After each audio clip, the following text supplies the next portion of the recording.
بسم اللہ الرحمن الرحیم۔ السلام علیکم جی اسٹوڈنٹس، کیسے ہیں؟ تو آج ہم کاروان اردو جماعت پنجم کے جس سبق کی سرگرمی کریں گے اس سبق کا نام ہے جی غصہ۔ آج ہم غصے کی سرگرمی دیکھیں گے، جس میں سب سے پہلے سوالات ہیں۔ سوال نمبر 1 ہے، غصے کا دل پر کیا اثر ہوتا ہے؟ غصے سے دل پر اثر ہوتا ہے کہ دل جو ہے وہ ہمارا پتھر کا یعنی سخت ہو جاتا ہے۔ غصے کے 3 نقصانات ہیں۔ ہم ایک دوسرے سے ہماری دوری ہو جاتی ہے، نفرت پیدا ہو جاتی ہے، اور پیار محبت جو ہے وہ ختم ہو جاتا ہے اور ہمارا دل پتھر کا بن جاتا ہے۔ سوال نمبر 3 ہے، غصہ پی جانے سے کیا ہوتا ہے؟ یعنی اس کے 4 فائدے کیا ہوتے ہیں؟ غصہ پی جانے سے ایک تو ہمارا دل نرم رہتا ہے، ہم ایک دوسرے کے قریب رہتے ہیں، پیار اور محبت بڑھتی ہے، اور ہم ایک دوسرے سے مل جل کر کام کرتے ہیں۔ آخری شعر کی تشریح شاعر کا حوالہ لے کر لکھیں۔ شاعر کا حوالہ جس میں شاعر کا نام ہوئے گا۔ شاعر کا نام ہے جی، شاعرہ ہے ہماری ثروت سلطانہ ثروت ہیں۔ آخری شعر ہے ہمارا، شرم کریں اس غصے پر پھر نہ ہوگا دل پتھر۔ اس میں شاعر کہتا ہے کہ ہم نے جب غصہ آ رہا ہو تو ہمیں شرم کرنی چاہیے کہ ہم اتنا زیادہ غصہ کر رہے ہیں اور اپنی جو ہمارا کردار ہے اس کو خراب کر رہے ہیں۔ ہمیں شرم کرنی چاہیے، غصے کو نہیں کرنا چاہیے۔ اگر ہم غصے کو ختم کر دیں گے تو ہمارا دل بھی پتھر کا نہیں ہوگا۔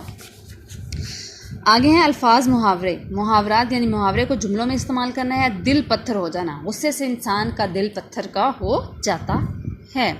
کچا کھا جانا، غصے سے احمد کا دل کیا کہ وہ علی کو کچا کھا جائے۔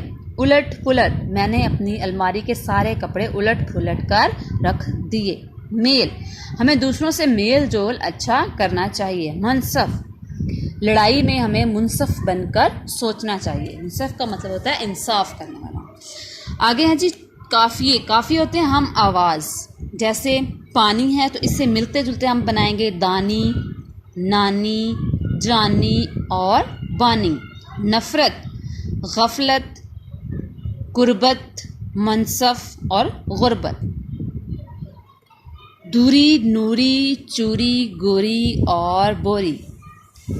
دم، غم، نم، ہم، کم۔ شرم، حرم، گرم، نرم اور کرم۔ آپ نے اس ایکسرسائز کو اچھے طریقے سے کرنا ہے، اس کے الفاظ معنی کو دیکھنا ہے۔ آگے ہے ہمارا، اس میں آپ نے خود سے لگانے ہیں، یعنی آپ کے خیال میں آپ غصہ کرتے ہیں تو آپ کن اپنی سچویشنز کے مطابق کیا کرتے ہیں؟ یعنی آپ جلد غصے میں آ جاتے ہیں ہمیشہ، اکثر، یا کبھی کبھار، یا کبھی نہیں؟ کیا آپ غصے کو ضبط کر لیتے ہیں؟ کیا آپ غصے میں چیختے چلاتے ہیں؟ کیا آپ غصے میں دوسروں کا دل دکھاتے ہیں؟ کیا آپ غصے میں خاموشی اختیار کر لیتے ہیں؟ کیا آپ غصے میں کھانا پینا چھوڑ دیتے ہیں؟ کیا آپ غصے میں مار پیٹ کے اتر آتے ہیں؟ کیا آپ غصہ ختم کرنے کے بعد شرمندہ ہوتے ہیں؟ تو آپ سب نے اپنی اپنی کتاب پر اس کالم کو مکمل کرنا ہے اپنے مطابق کہ آپ غصے میں کیا کرتے ہیں۔ آگے ہیں الفاظ متضاد۔ الفاظ متضاد میں ہے، پہلا لفظ ہے موم۔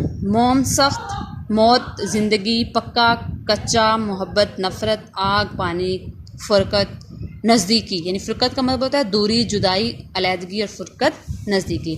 تو آپ نے ان ایکسرسائز کو اچھے طریقے سے دیکھنا ہے، حل کرنا ہے۔ اسی کے ساتھ اپنا بہت سا خیال رکھیے گا۔ اللہ حافظ۔